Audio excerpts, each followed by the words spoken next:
So you mainly worked with bigger animals back then, and a few dogs. Depends, you know. Just everything. depends. I'll do anything. Everything. Yeah. Snakes, chickens, budgerigars, cattle, horses, elephants, the whole bit. You know, I'll have a go. Elephants. I'll try anything if no Everybody one's has an around. elephant. Yeah, for sure. That's a bit of a lie. I haven't actually treated an elephant. But I've treated crocodiles and I've treated lions. Yeah, Really? wow. and That's buffaloes. interesting. Yeah. So cool. Well, we have a few of them in Australia. Lions, we do. Crocodiles. Like crocodiles as well, but you know, from the Crocodiles. zoos and everything like Yeah. that. Oh yeah, We zoo do. work. We did Yeah. a bit of zoo work. Yeah. Yeah, so cool. Yeah. So yeah, we've done the whole bit. Nice. First, I'll introduce you. This is Dr. Doug. Dr. Doug, I've known for about 5 years now. I would trust everything that comes out of his mouth when we talk. I mean, he's treated Well, you crocodiles and lions and... Maybe not blue jelly beans, but we'll get back to that.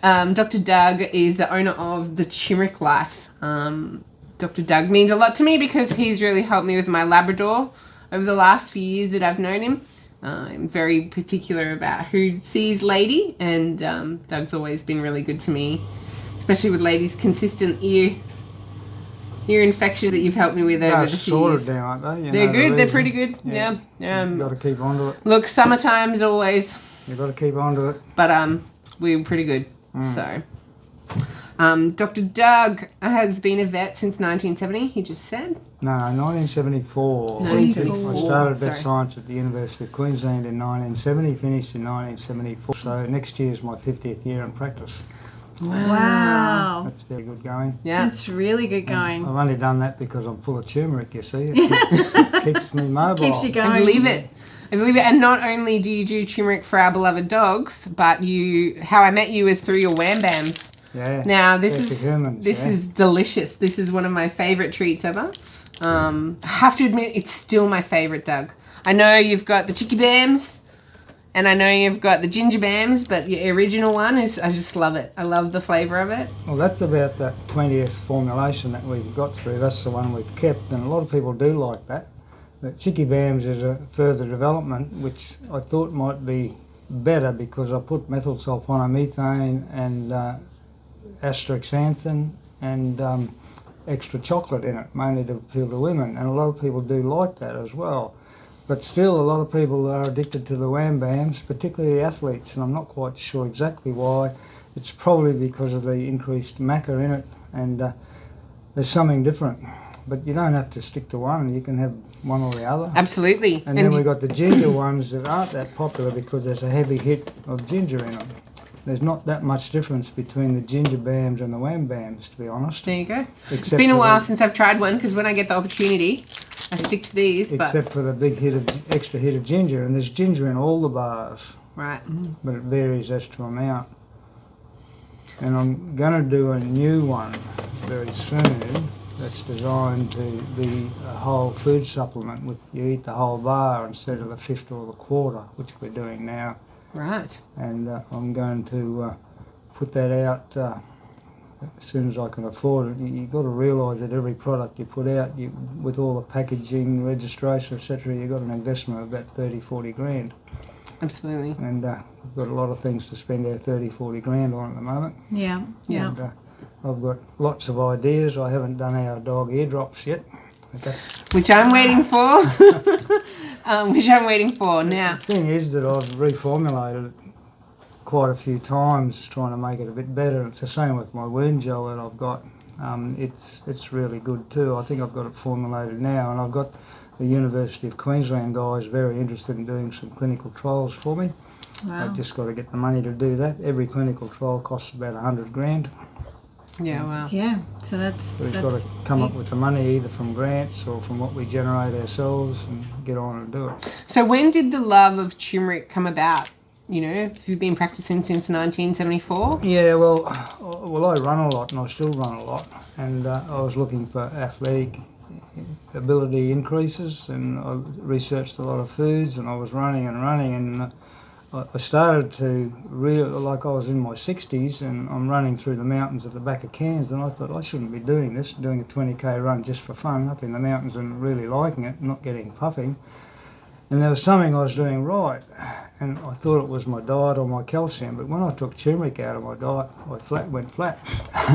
Wow. So I thought, well, that was it, and that lit my brain up about 20, 25 years ago, and then I started to put all the patients on it, the old dogs, old horses, itchy dogs, itchy horses, and it went over pretty well. And one of my nurses said to me, how do we know long term what it's going to do? Because there's no data on long term use of dogs eating turmeric or even horses eating turmeric. And I said, no, we don't. We'll have to collect results. And she suggested I start a Facebook group. And I said, well, that'll be all right. We'll do that. And we might be able to get 1,000 people feeding us anecdotes. Well, it's gone haywire all over the world. It's a closed group. It's hard to get into, and we keep it heavily regulated because we don't want any rubbish on it.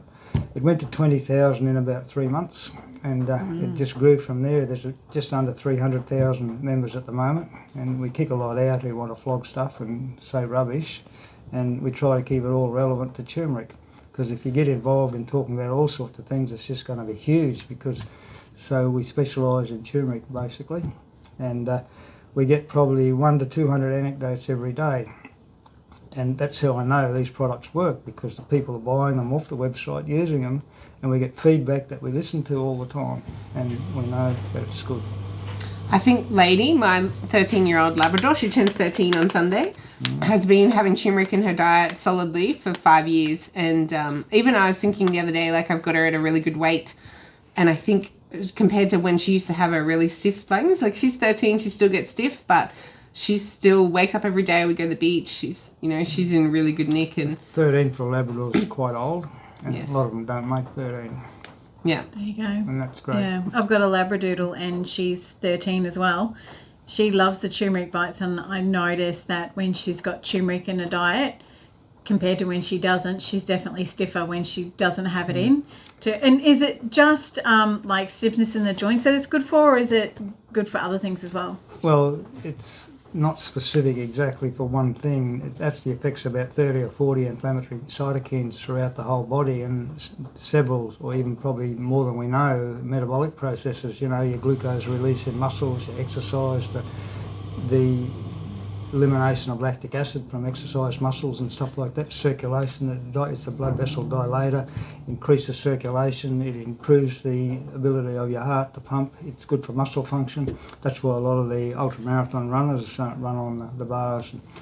I've had a couple of them get back to me. I didn't realise who they were, and giving me good support for what I'm doing with them, so it's good. Amazing. We don't make them for taste, we make them for metabolic effect. I've had a bit of criticism when people don't like the taste, and I just say, well, it's not like a chocolate that you want to eat for pleasure. It's a metabolic thing that you're using to increase your good health and ability to do lots of things. The other thing it does, it increases your mental acuity. You think better. It increases the serotonin levels, which make your brain more relaxed. The dopamine levels in your brain go up, and you think better and clearer, and you can think for longer without getting confused. And if you're a bit subject to dementia or something like that, it slows that process down. But then I'll have to say again, if you're getting dementia, well, you've got to go off sugar.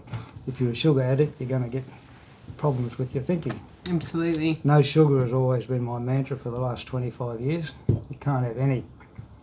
No sugar. When I say sugar, sugar's in every whole food, and you can eat whole foods. You don't want to add any extra sugar to anything. Whether it's a sauce, a cupcake, honey, this pure sugar just about, you don't put that in anything. Yeah. Now, turmeric is also a blood thinner. I have a funny story with my grandmother. It's not a blood thinner. Not a blood thinner. It's a mild anticoagulant. There's a difference. Okay. Because my grandmother, we got her on the turmeric bites when we first met you, but it would make her woozy, and the doctor said, well, because she was on warfarin, right?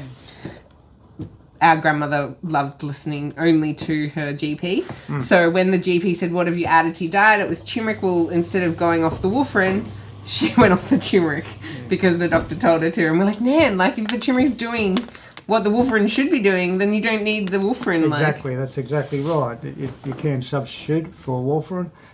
The reason that she was woozy wasn't because it was an anticoagulant, it was most likely because it stabilised the blood pressure. So if she's on blood pressure tablets at the same time, it will add to that effect, and the blood pressure will drop down. And you don't need blood pressure tablets if you're taking turmeric too. You Yeah. need to, I need that to needs, take. I need to have more turmeric. that I needs have to be some monitored. turmeric, but I don't have enough. that needs to be obviously. monitored. My surgery professor at university was on blood pressure tablets. He's gone off them now with his specialist says it's good, and he's on the wham bams. I think he's on now. Yeah, wow. Loves Now, them.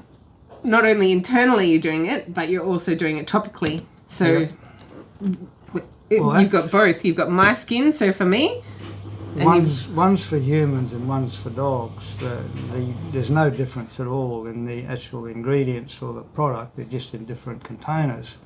And that's a formula that I've mucked about with for probably 40 years. And I developed that to stop dogs licking their toes and when they got rashes under their armpits and whatnot. And basically it's a very simple formula with alcohol, apple cider vinegar, and a little bit of zinc gluconate. And we put vitamin B3 in, and we put a thickener in it, and added tetrahydrocurcumin. That was the thing that I've done only in the last 5 years, and that brought it up to another level. Tetrahydrocurcumin is one of the active metabolites out of turmeric. You might understand that curcumin is bright yellow or orange and it stains. Tetrahydrocurcumin is clear and doesn't stain anything, and it's very active. And then we found that to be very active. I've got a whole series of pictures of different rashes and little veins and warts and things like that that have responded very positively to that. yeah, wow. It's a good product. I use it on Lady, and it definitely helps when Yeah. when she gets itchy between her toenails. Yeah. So, Yep. so Doug, you know that we've started up our No More Hot Paws. Yep. You've been a vet for, as you said, about 50 years, and we just wanted to talk to you about. You know, you've obviously seen all kinds of cases about all different situations. But we just want to talk to you about how quickly things can go wrong in the heat with your dog. And I believe that everybody who's out there loves their dogs, wants the best for their dogs, but some people just aren't educated to realise that when they take their dog for a walk in the middle of the day or they leave them in a hot car, how quickly and how seriously things can go wrong. Well, there's only two ways that a dog can regulate its temperature: by evaporating water when it pants and by jumping into cold water. And any other way is not going to work. So if you've got a dog in a hot car where the temperature's high, the dog's temperature is going to be equate to what's in the car, and obviously they die when the temperature gets too high, and they die very quickly because the temperature will come up very quickly in a hot car, and you just can't leave them in a hot car. And the other thing is, if you get a dog that's not acclimatised to a high humidity environment, I saw that quite often when I was in Cairns. With a high humidity, evaporation doesn't happen, so they're not adapted and they're running around trying to puff and pant and evaporate water to reduce their body temperature. But if it doesn't evaporate, they can't reduce their body temperature and they overheat and they get heat exhaustion. I used to see that a lot. Yeah. Particularly if they come up from down south, and particularly if it's a brachycephalic dog like even a staffy, but a bulldog particularly, and French bulldogs, they can't evaporate fast enough because their breathing apparatus isn't good. So There you they're the go. ones that So there definitely are different breeds. I And used to tell people with bulldogs, get an air-conditioned room, put him in that. That's the only way you're going to solve the issue. yeah. And that's right. And you think about it, I hadn't actually thought about when you said, you know, people that move to Cairns.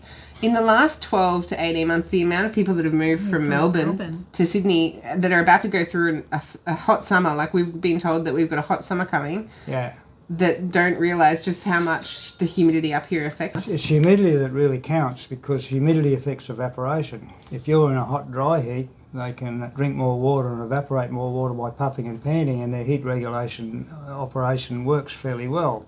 But here, if they're puffing and panting and can't evaporate water because of high humidity, even if the temperatures are actually lower, their temperature goes up quite a lot. And if they're a brachycephalic dog, like we mentioned, with the pushed-in face, bulldogs, etc., boxers sometimes, they need more care, and they really need air conditioning, like I just said. So humidity, even if it's not really, really high, if the humidity is high, even if the temperature is, say, lower, it's still just as bad, really. Well, As really no, high it's all temperatures. about degrees, you know. Higher the humidity, the less evaporation happens, and the higher the temperature, the more evaporation you have to have. So it's So there you it's a go, matter of it's all- degree. Yeah. Yeah. well, we were in Sydney last weekend and it got up to 35 degrees on Sunday. And what was the humidity? It was less than what it is here. Yeah, like I noticed it was significantly less because even though it was hot, the humidity wasn't as high. Yeah, and then you get on the Gold Coast and the humidity is definitely higher straight Yeah. away, even though the temperature's lower. Yeah, exactly. But we have thermometers that we actually look at the ground and can tell you how hot the ground is, because people think that no more hot paws means that we're going to start selling booties, and we try to explain to people that even though your dog's paws can burn and that can happen, and that's obviously quite a problem because they don't have shoes on their feet like people think, it's the outside temperature that's more of a danger as well. But the surface temperature, it was 45 degrees on the ground at Watson's Bay the other day. We didn't see any dogs, and then as soon as we'd done the temperature reading and turned around, there was a Frenchie, and I was like, oh. And they're low to the ground, right? Like a Frenchie's pretty low to the ground, so the whole body is radiating through that heat. From the heat. And it was dragging along, and the owner's dragging it, and we're like, oh my goodness. Like, you just have to, realise that. So where do you think that education's missing in people? Like, no common sense? Like, where do you think? They don't think and can't think, one or the other. Not enough turmeric in their diet. Well, possibly. Yeah. So would you say like this paw skin would be good, like if somebody did have it, an animal that had hurt themselves?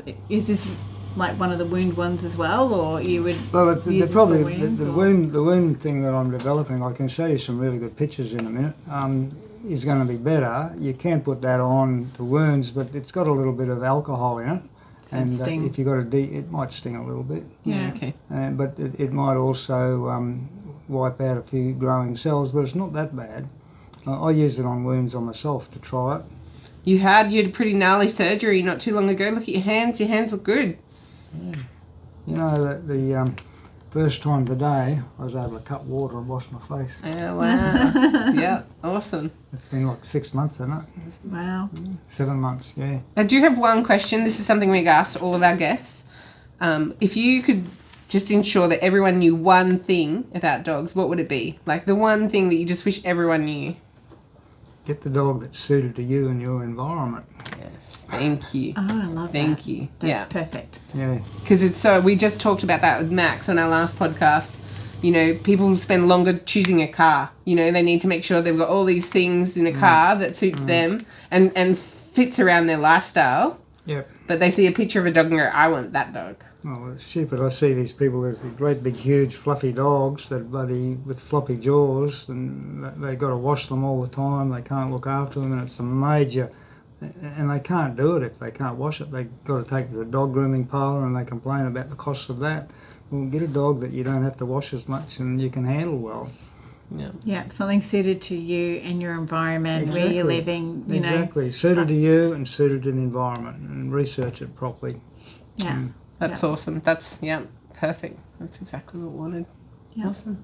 Well, we'll be having all your links to all your products. Dr. Doug, where can people find you? Like, how do we get turmeric bites to you? We've got about 70 vets that stock them, and Nice. we have a website that we're upgrading at the moment, which is going to be state of the art, which will be really good. I'm looking forward to that. That'll be finished in about 3 or 4 weeks, I hope. But the website we have now is pretty good. People give us a lot of compliments for it. turmericlife.com.au. Yeah. And we'll have a link. You've got new ones. You've got dog bites. So It's new packaging, not a new one. New ones, yeah. They're little bites, and there's 5 small bites in them that are equivalent to about a 15-kilo dog. You can give a 15-kilo dog 2 or 3 or 4 of those a day, and shouldn't get into too much trouble. If you're starting a dog off first, and its gut biome's not used to turmeric, it may get diarrhea. Generally step back a bit with the dose, and that'll be all right. Just slowly introduce more. Yeah. Awesome. Yeah. Well, my dog loves it. Like the first time. Most dogs don't have any trouble with it. Yeah. But You add liver to it, right? And we've got that liver aspect, isn't there? there's liver in it, Yep. that makes it palatable. Yeah. Yeah. Awesome. Perfect. Well, Vita likes them, and Vita's the fussiest dog I've ever had. So I think if it gets Vita's tick of approval, then I'm pretty sure most dogs will eat it. So That's right. Perfect. Well, thank you for coming on our podcast, Dr. Doug. We really appreciate it. Thank you. Okay, thank you for having me. It's great.